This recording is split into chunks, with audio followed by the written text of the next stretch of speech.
নমস্কার বন্ধুরা, অনেক দিন পরে একটা রেসিপি দিচ্ছি, স্যুপের রেসিপি কখনো দেওয়া হয়নি সেইভাবে, যদিও স্যুপ হয় আমাদের বাড়িতে, বাট কখনো সেইভাবে দেওয়া হয়নি। তো আজকে একটা খুব ইজিলি, কেননা এই মুহূর্তে এলপিজির এত ক্রাইসিস যে সেই সময় স্যুপ খাওয়াটা সত্যি কথা একটা বিলাসিতা, যে গ্যাস ইউজ করে, বাট এখানে খুব কম গ্যাস ইউজ হবে। তো চলুন আমরা একটু দেখে নিই। তো সুইট কর্ন রয়েছে আর একটু চিকেন রয়েছে।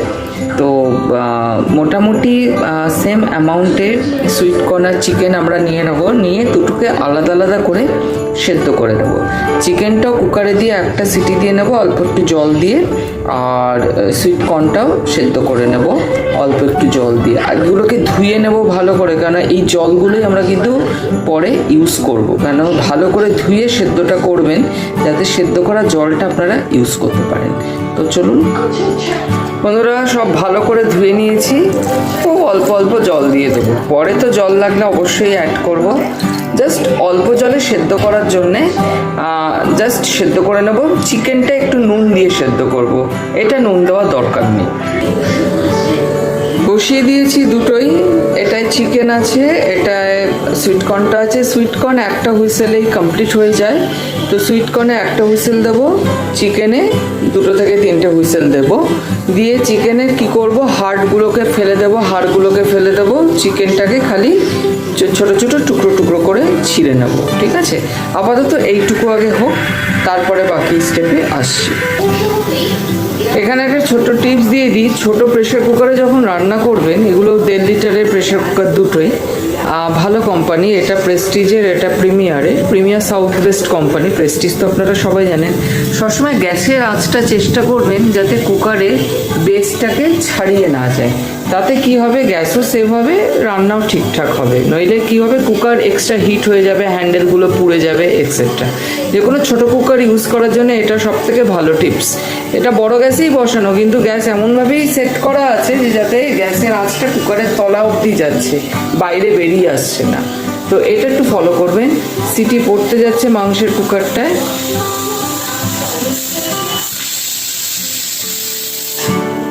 তো এটাতে আরও 2-3টে পড়বে, কেন এটা চিকেন আছে। এটাতে একটাই হবে, কেন এটাই সুইট কর্ন আছে। ব্যাস, এটা আমি বন্ধ করে দিলাম। চিকেনে সেকেন্ড হুইসেল পড়লো, 4টে হুইসেল দেব।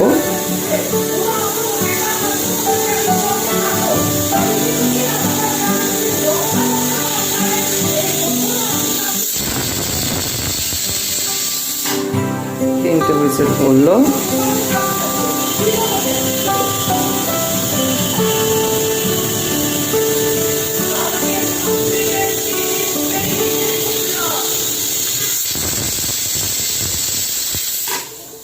চারটে হুইসেল পড়লো, 5টা দিয়ে দিই, তাহলে একটু ভালোই সেদ্ধ হবে।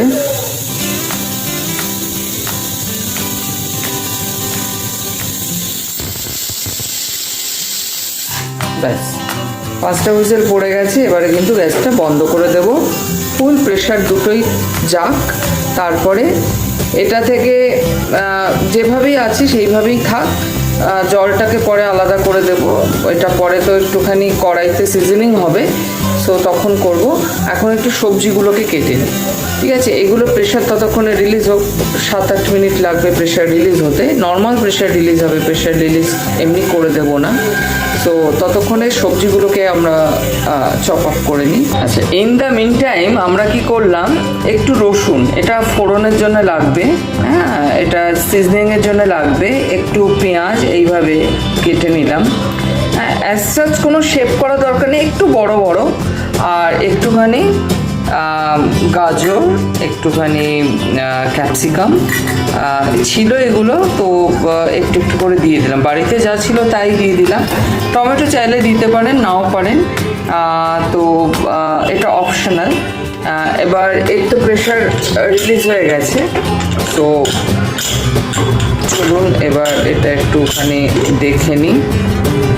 এটাও সরি, আচ্ছা বন্ধুরা, দেখুন একটা ছোট অ্যাক্সিডেন্ট হয়ে গেছিলো, কিন্তু খুব একটা কিছু হয়নি। যে ভিডিও করার সময় আমার এটা গ্যাসে ছিল, তো হ্যান্ডেলে ধাক্কা লেগে কুকারটা উল্টে যায় গরম কন্ডিশনে। তো আরও খারাপ কিছু হতে পারতো, বাট এটা হয়নি, এটা ফার্স্ট টাইম। তো আপনারাও যখন কাজ করবেন একটু সাবধানে করবেন, এটাই আপনাদের জানিয়ে রাখা। তো এই সুইটকর্নগুলো দেখুন খুব সুন্দর সেদ্ধ হয়ে গেছে, আর চিকেনও সেদ্ধ হয়ে গেছে। এই স্টকটাকে আমরা আলাদা রেখে দেবো, কেন এটা ধুয়ে করেছি বলে স্টকটা আমরা আলাদা রেখেই দিতে পারি। চিকেন থেকে এবার কি করব, চিকেনগুলোকে ছাড়িয়ে হাড়টাকে ফেলে দেবো। আপাতত এইটা করি, সবজি ওগুলো তো ছাড়ানো আছে, তো ফার্স্ট এটা করি। দেখুন চিকেনগুলোকে টুকরো করে নিয়েছি ছোট ছোট। এটাকে না মিক্সিতে 1 রাউন্ড বা 2 রাউন্ড অল্প একটু জল দিয়ে ঘুরিয়ে নেবো, যাতে একদম স্ম্যাশ হয়ে না যায়, পেস্ট না হয়ে যায়, বাট আরেকটু ছোট ছোট টুকরো হয়ে যায়। তো অল্প একটু জল দিয়ে এটাকে ঘুরিয়ে নেবো, ঠিক আছে? 1 রাউন্ড বা 2 রাউন্ড, ব্যাস। মানে যেন ম্যাশ হয়ে না যায়, একদম বাটা হয়ে গেল সেটা নয়, বাট টুকরোগুলো একটু ছোট হয়ে যায়। দেখুন এটা করে নিলাম। আমার কর্ন আছে, আর তার সাথে এই স্টকটা, এখানে কর্নের স্টকটাও আছে, চিকেনের স্টকটাও আছে। এবারে একটা কড়াই বসাবো। কড়াই বসিয়ে কড়াইতে অল্প তেল দিয়েছি, খুব বেশি তেলে এটা রান্না হবে না, খুব অল্প তেলে, জাস্ট সিজনিংয়ের জন্যে আর এই সবজিগুলোকে হালকা ভাজার জন্য, ঠিক আছে? তো অল্প তেল দিয়েছি, এতে প্রথমে রসুনটা দিয়ে দেবো, দিয়ে একটু চিটপিট চিটপিট করে একটু লাল লাল হয়ে গেলেই সবজিগুলো দিয়ে হালকা ফ্রাই করে নেব। করার পরে স্টকটা দিয়ে এই বাকি চিকেন, তারপরে বেবি কর্ন, এইগুলোকে আমরা দিয়ে দেবো। তো চলুন।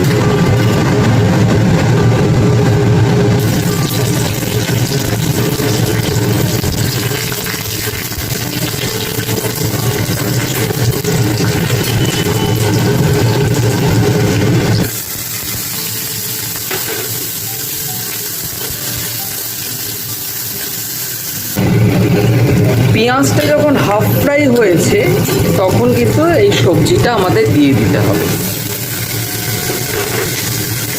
কেন সবজিটা ফ্রাই করে একটু জল দিয়ে হালকা সেদ্ধ করে নিতে হবে। দেখুন এটাও মোটামুটি হাফ ফ্রাই হয়ে গেছে, সতে মতো। এবারে একটু জল ঢেলে দিচ্ছি।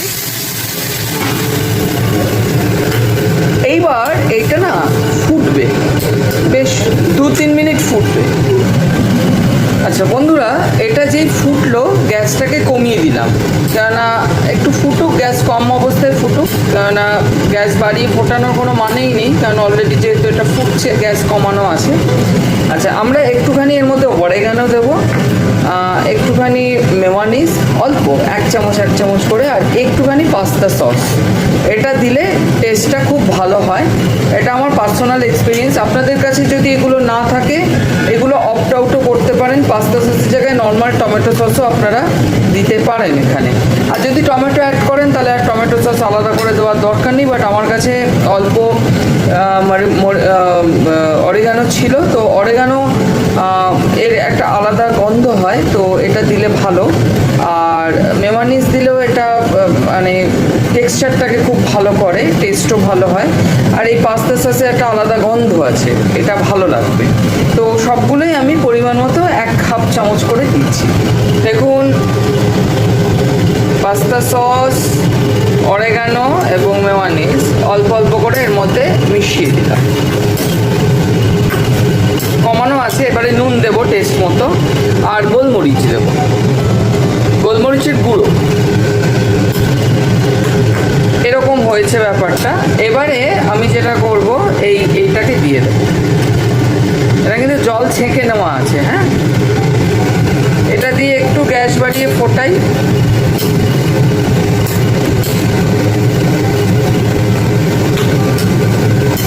ফুটুক, মিশে যাক এই অবস্থা। এইবারের সময় হচ্ছে এই চিকেনটাকে একটুখানি এর মধ্যে মিশিয়ে দেওয়া, এবং বাকি যে স্টকটা, সেই স্টকটাকেও ঢেলে দেওয়া। আগে চিকেনটা মেশাই, তারপর স্টক দিয়ে এই বাটিটা ধুয়ে দিয়ে দেবো। দেখুন চিকেন মিশিয়েছি, বাকি স্টক মিশিয়েছি, এবারে ভালো করে মেশানোর কথা। এবার এটাকে ভালো করে মেশাই। আর একটা জিনিস দিতে হবে, আমরা নুনটাকে একবার চেক করে নিই, এটা ফুটুক, তারপরে সেই জিনিসটা মেশাবো। নুন চেক করে নিয়েছি, বিশ্বাস করবেন না কত তাড়াতাড়ি হয়ে গেল এবং ভীষণ সুন্দর টেস্টি হয়েছে। এটাকে আরেকটু যদি আপনারা ডাইলুট করতে চান, চাইলে একটু জল দিতে পারেন, আমি আর দিচ্ছি না, কিন্তু এর মধ্যে হ্যাঁ আমাকে দিতে হবে, তার কারণ হচ্ছে আমি একটা ডিম মেশাবো। ডিমটা মেশালে এটার টেস্ট আরও বেড়ে যাবে। একটা ডিমকে জাস্ট ফেটিয়ে নিয়ে একটু গোলমরিচ আর লবণ দিয়ে ফেটিয়ে নিয়ে এর মধ্যে ঢেলে দেবো, ব্যাস, নাথিং এলস, আর কিচ্ছু করতে হবে না। আর পরে বাটার দেবো, হ্যাঁ, তো সেইটা করি। এবং ডিমটা দিলে এটা আরও ভালো হবে, তার জন্য আগেই একটু জল দিয়ে দিই। আপনাদের না অ্যাজ সাচ ওই অ্যামাউন্টটা বললাম না, যেহেতু এটা একটা সহজ টেকনিক, আপনারা অ্যামাউন্টটা যখন করবেন তখন দেখলেই বুঝতে পারবেন। এমন নয় যে আপনারা খুব নতুন কেউ, তো তার জন্যে রান্নার কনসিস্টেন্সি আপনাদের আলাদা করে আমাকে বোঝাতে হবে না, তার জন্যে এই জলের পরিমাপগুলো আমি আর আলাদা করে দিলাম না। দেখুন, নুন আর গোলমরিচ এর মধ্যে দেওয়াই আছে, খালি এই ডিমটা ফাটিয়ে দেবো। ওহো, ফর্চুনেটলি বা আনফর্চুনেটলি এটা ডবল কুসুম ডিম, খুব ভালো হলো। এটাকে ভালো করে ফেটিয়ে নিয়ে এর মধ্যে দেখুন আমি এক্সট্রা জলও দিয়েছি, কারণ ব্যাপারটা একটু পাতলা পাতলা হয়েছে। নুন চেক করে নিয়েছি, গ্যাস কমানো আছে। এটাকে ফুটতে দেবো গ্যাস বাড়িয়ে, আর এটাকে ফেটিয়ে ফুটন্ত এর মধ্যে দিয়ে বারবার নাড়তে থাকবো, যাতে ডিমটা এক জায়গায় জমে না যায়। দেখুন, ডিমটা আমার বিট করা হয়ে গেছে নুন আর গোলমরিচ দিয়ে, আর এটাও ফুটছে। এবার গ্যাসটাকে আমি মিডিয়াম করে দেবো, গ্যাসটা মিডিয়াম করে দিলাম, এটা ফুটছে। এবার এর মধ্যে ডিমটাকে দিয়ে দেবো। ডিমটা দেবো, এক হাতে ডিম দেবো আর এক হাতে কিন্তু আমি হাতাটা দিয়ে গুলতে থাকবো। দেখুন বন্ধুরা, ডিমটা দেওয়ার পরে টেক্সচারটা কীরকম সুন্দর, একটা অন্যরকম টেক্সচার হলো, খুব সুন্দর। আমি টেস্টও করেছি, টেস্টও খুব ভালো। তো আরেকটু ফুটুক এটা। আপনারা যদি নিজে হাতে করেন তাহলে বুঝতে পারবেন যে জিনিসটা কত ইজিলি এবং কত তাড়াতাড়ি হয়ে গেল। এটা ফুটছে এবং বেশ লিকুইডও আছে, আবার ডিম আর মাংসেরও একটা মিশ্রণ হয়েছে আপনার এই সবজিগুলোর সাথে। এটা ভীষণই প্রোটিনেশিয়াস এবং ফাইব্রাস যুক্ত একটা স্যুপ, যেটা খুবই হেলদি, একদম কম তেলে রান্না করা। আমি এবারে গ্যাসটা বন্ধ করে দেবো আর ওপর দিয়ে একটু বাটার ছড়িয়ে দেবো। দেখুন বন্ধুরা, ওপর দিয়ে বাটার ছড়িয়ে দিলাম, এটাকে একটু মিশিয়ে দেবো। আর এটা গরমে সার্ভ করবো, আর একটু ঠান্ডা হলে সার্ভ করবো। ঠান্ডা হয়ে গেলে একটু মাইক্রোওয়েভে গরম করে নেবো। আপনারা এটা ব্রেডের সাথে বা ব্রেড স্টিক যেগুলো হয় বা আপনার যেগুলো গার্লিক ব্রেড হয় তার সাথে এটা কিন্তু সার্ভ করতে পারেন। বাড়িতে তৈরি রেস্টুরেন্টের মতোই টেস্ট, কোনো অংশে কম না, কিন্তু খুব হেলদি উপায় তৈরি। কেন রেস্টুরেন্টের জিনিস সবসময় যে হেলদি হয় সেটা তো নয়। তো আপনারা এটা অবশ্যই ট্রাই করুন। নেক্সট কোনো একটি ভিডিও নিয়ে হাজির হব। যদিও এই ধরনের ভিডিও খুব একটা দেওয়া হয় না, তো আজকে দিলাম। আপনাদের যদি পছন্দ হয় আপনারা এটা ট্রাই করবেন, আর যদি ভালো লাগে কমেন্ট করবেন। And if you have any question to ask, and আমার চ্যানেলটিকে সাবস্ক্রাইব করবেন।